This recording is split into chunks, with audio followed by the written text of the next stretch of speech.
Welcome to a new episode of WWE Aftermath, and yeah, it's been a long time. It has been such a long time since I've done an episode on this show, but I don't know why it's been taking me so long. I don't know, but yeah, I'm going to try and do more WWE Aftermath. It'll probably just be on Raw and the pay-per-view since SmackDown's basically the same thing, really nothing special about SmackDown, but maybe I'll do SmackDown. But anyway, I'm going to be doing WrestleMania 31. WrestleMania 31 was this Sunday, and I'm going into it. I wasn't really looking forward to it because the build-up was just terrible. Probably one of the worst build-ups in history as it pertains to the road to WrestleMania. On paper, it kind of looked okay at best. I mean, it didn't really look that great, to be honest. But, an actual pay-per-view, well, that's what we want to be talking about. And the pre-show was like 2 hours or something. Like, it was really long, and even then, the matches only happened in the second hour of that pre-show. And the first match was between Tyson Kidd and Cesaro. They were defending their tag titles against the New Day, Los Matadors, and the Usos. And first thing right now, there was no way in hell Los Matadors was winning this. Why they were even in this was a mystery. The tag team division just sucks now. It really does. I don't even know if there's any actual good tag teams. Usos, they're okay in the ring, but don't really have any personality in them. The New Day is a colossal flop. I want to like the New Day, I really do, and to an extent I do, but it's just not getting over, and they pretty much buried Ascension, the first month they were there, and they were in the Andre the Giant Battle Royal, and they haven't been anywhere since. So that was really a shame. But so Cesaro and Tyson Kidd were really the only one that you would actually want to see win, and they ended up winning. And but yeah, this was actually a really good match. It was much better than I was expecting it to be. It got really crazy at times. I mean, there were a lot of spots sometimes you had no idea what the hell was going on. But for the most part, it was a really fun match. Then we get the Andre the Giant Memorial Battle Royal. And they ended up being bumped to the pre-show, which I was not happy about. I think because they made a big deal over this, and it's supposed to be a big deal. It's supposed to get people over. Cesaro won it last year. Look what happened to him. He's a tag champion now. But, yeah, so pretty much the main story going into this was really Miz and Mizdow. And the Battle Royal is like all Battle Royals, It really wasn't anything special about it. It was really in the final 5 minutes is when things got really good. Hideo Itami from NXT was in this, and he was pretty impressive. I would have rather seen somebody like Finn Balor or Adrian Neville in this, but he was pretty good as well. Itami was pretty good. Ended up getting eliminated by the Big Show of all people, but yeah. So anyway, in the final 5 minutes, Mizdow ends up officially turning babyface. Betraying the Miz, throwing him over the top rope. So now it's down to him and Big Show. And Big Show wins. I'm not even going to get into that. I don't even know why he won. I mean, that was just insane. The Andre the Giant Battle Royal is supposed to, build up younger superstars. Granted, they didn't even do that last year, but, this year was a chance to actually redeem themselves to make things right. So they decided to give Big Show the win. And honestly, yeah, I probably should have seen this coming. because Andre the Giant, Big Show, I should have seen that from the very first moment he was announced. But Big Show should not have won this. They should have given it to somebody like Curtis Axel, who was actually the first one eliminated, unfortunately. Um, or Itami even, or Mizdow. Mizdow really should have won this. But just weird booking. I don't know why Big Show needed to win this. He did not need to win this. The fact that he was getting please retire chance should make that clear. But anyway, so pre-show mixed bag. Now we get to the actual event, and it was the ladder match for the IC Championship. Daniel Bryan versus Bad News Barrett, R-Truth, Dean Ambrose, Luke Harper, Dolph Ziggler, and Stardust. And this was kind of a clustered match, sort of the match that we didn't really know, creative didn't really know what to do with any of these superstars, so they just put them all in a match. And one thing that was pointed out on various websites that really I didn't even think about, but it's actually pretty good. Like, Stardust lost his match at Fastlane, yet he gets an Intercontinental title shot. That is pretty weird. But anyway, this match was pretty good. It was a really good opener. Ladder matches are always fun, And one moment that really stood out to me was when Dean Ambrose, I believe, got powerbombed right through a ladder, bending the ladder by Luke Harper.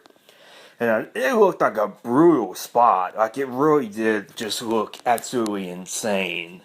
It was a great bump. But anyway, Daniel Bryan wins the Intercontinental Championship. He kind of fights with Dolph Ziggler for a moment. Then he ends up winning it.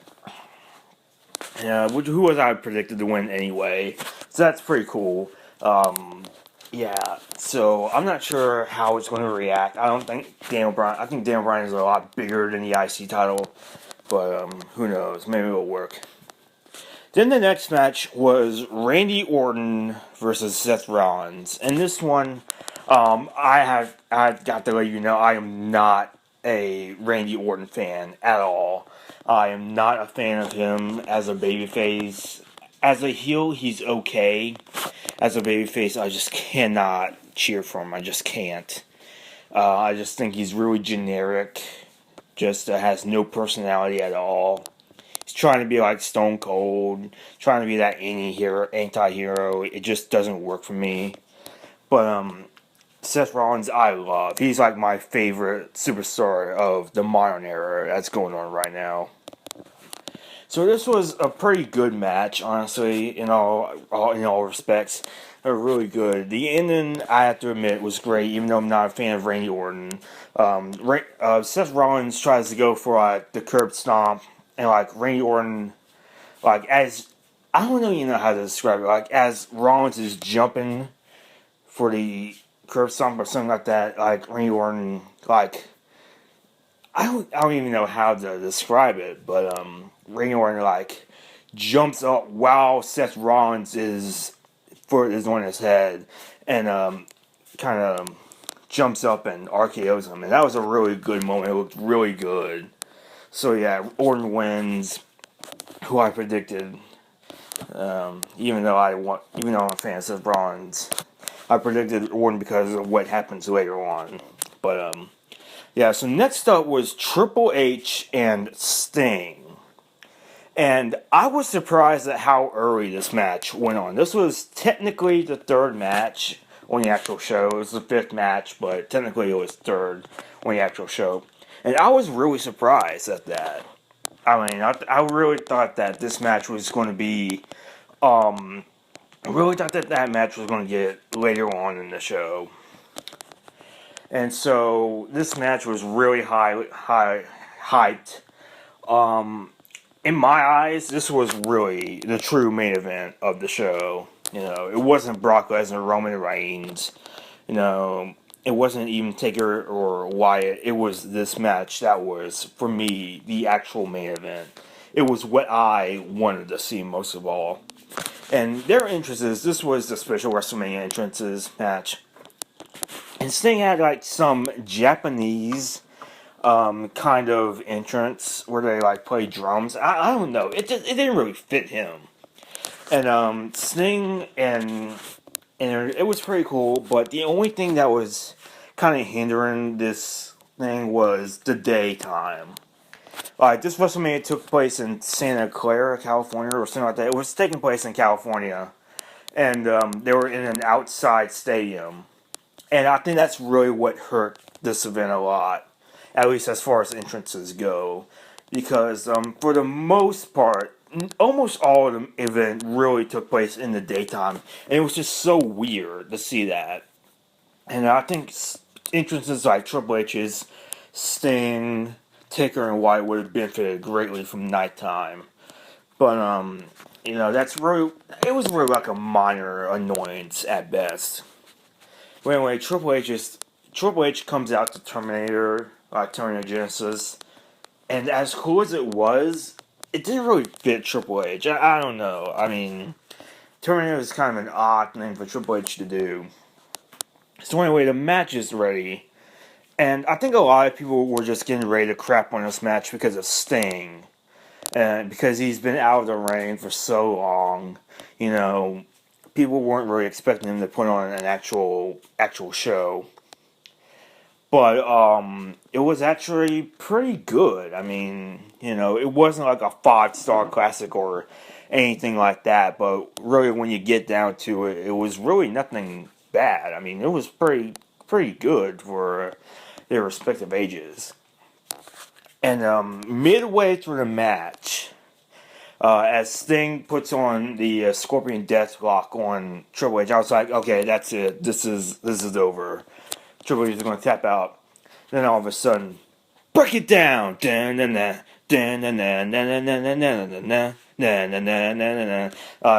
comes out, and I think it was like X-Pac and the Outlaws, the New Age Outlaws. So basically the DX Army. They try and fight off Sting, but Sting fights him off. And all of a sudden, while Sting's in the Scorpion Deathlock, Shawn Michaels just appears. Sweet chin music's him. And all of a sudden,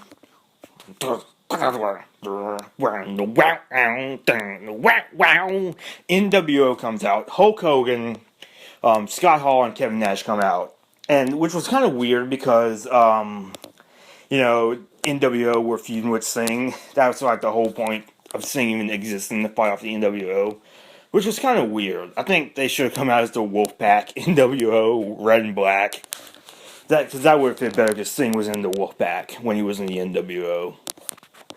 I think I will say this: if the NWO came out to the Wolfpack music, like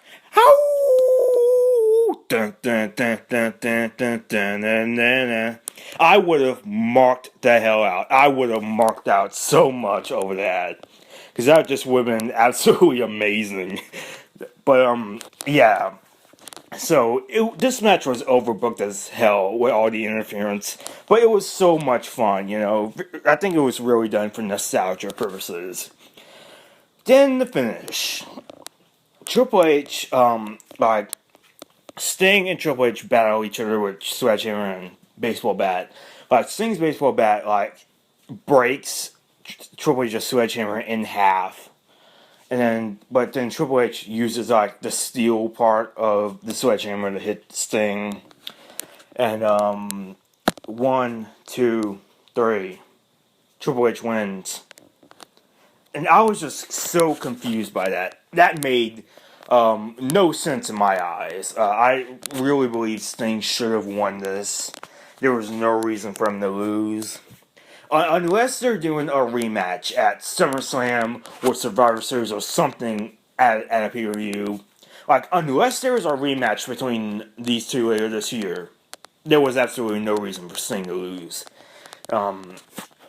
It was pretty much the ultimate burial of WCW by WWE. And then handshaking after the match made no sense at all. Triple H clocks Sting with a sledgehammer. I don't think I would be shaking anybody's hand if I got clocked by a sledgehammer. So that was kind of confusing. overall good match.